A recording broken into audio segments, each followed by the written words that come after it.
Dear students, आज का हमारा टॉपिक है ozone layer depletion. Ozone layer depletion को स्टार्ट करने के पहले हम बात करते हैं ओजोन लेयर की कि ओजोन लेयर होती क्या है। तो चलिए स्टार्ट करते हैं। The highest concentration of ozone in found between the altitude of 11 kilometre to 50 kilometre in stratosphere. This zone is called ozone layer और ओजोनोस्फेयर। इट मीन्स कि एटमॉस्फेयर के स्ट्रेटोस्फेरिक रीजन में जिसकी altitude range 11 kilometre to 50 kilometre होती है, वहाँ पर ozone molecules सबसे ज़्यादा कॉन्सेंट्रेशन में पाए जाते हैं, जिसके कारण इस एरिया को ओजोन लेयर या फिर ओजोनोस्फेयर के नाम से भी जाना जाता है।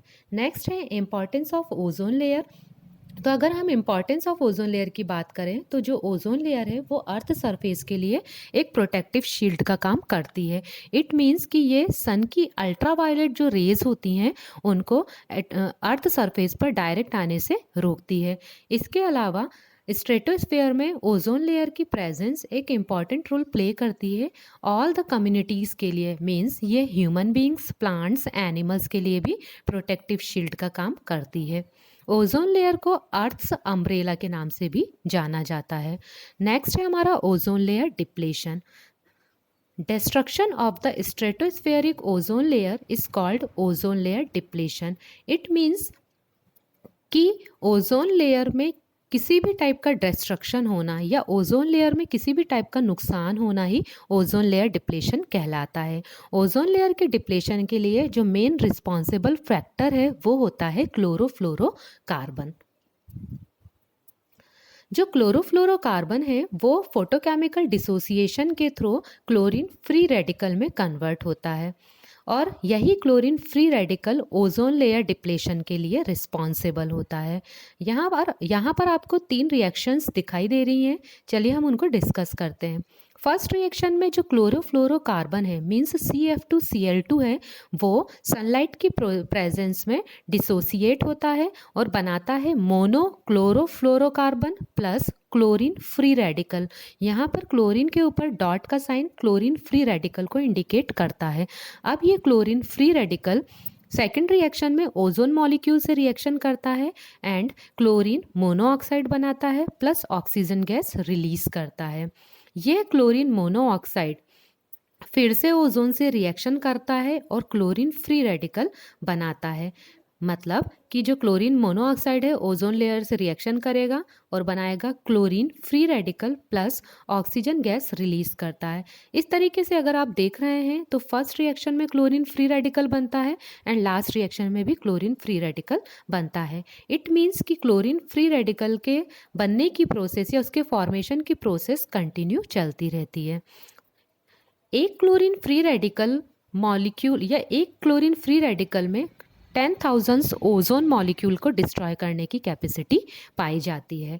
नेक्स्ट है causes of ozone layer depletion.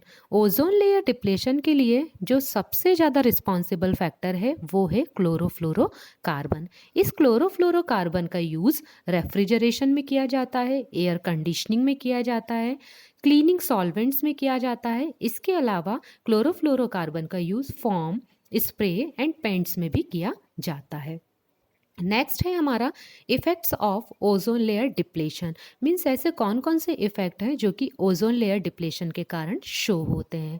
तो चलिए डिस्कस करते हैं। Ozone layer depletion would result in the increasing temperature of earth surface and it's lower atmosphere. Means ozone layer depletion के कारण सनलाइट जो रहती हैं या सनलाइट रहती हैं या जो यूवी रेडिएशंस रहती हैं वो अर्थ सरफेस पर डायरेक्ट पहुंचती हैं, जिसके कारण अर्थ का जो टेम्परेचर है वो इंक्रीज होता है। UV radiation can cause sunburn in short term and skin cancer in long term in human beings.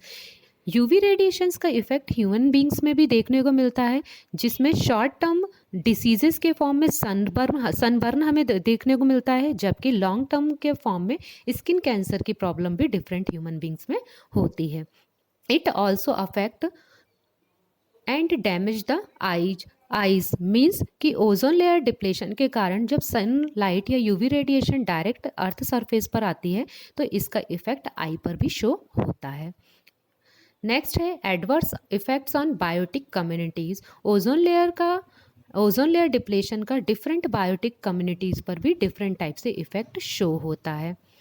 Next है increase the evaporation of water from leaves pore. It means कि जब sunlight direct atmosphere earth surface पर आएगी तो atmosphere में temperature increase होने के कारण जो लीव्स होती हैं प्लांट्स की, उनसे भी वाटर का इवेपोरेशन की प्रोसेस और इंक्रीज हो जाती है, जिसके कारण प्लांट्स लीव पूरी तरीके से सूख जाती हैं या डिस्ट्रॉय हो जाती है। नेक्स्ट है लो मॉइस्चर ऑफ सॉइल। वही बात है कि टेम्परेचर इंक्रीज होगा तो जो सॉइल का मॉइस्चर है वो भी कहीं ना कहीं सनलाइट के थ्रू एब्जॉर्ब कर लिया जाएगा, जिसके कारण जो सॉइल है उसका मॉइस्चर पूरी तरीके से खत्म हो जाता है। नेक्स्ट है controls of ozone layer depletion. ऐसे कौन से स्टेप्स ले सकते हैं जिसके कारण ओजोन लेयर को कंट्रोल किया जा सके। तो चलिए स्टार्ट करते हैं।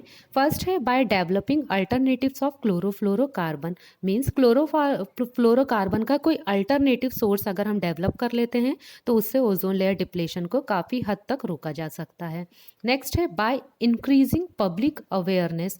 मीन्स कि ओजोन लेयर डिप्लेशन के क्या क्या हार्मफुल इफ़ेक्ट हैं उसके लिए पब्लिक को अवेयर करके भी ओजोन लेयर डिप्लेशन को रोका जा सकता है। इसके लिए 16 सितंबर को international day for the prevention of ozone layer के नाम से डिक्लेयर किया गया है।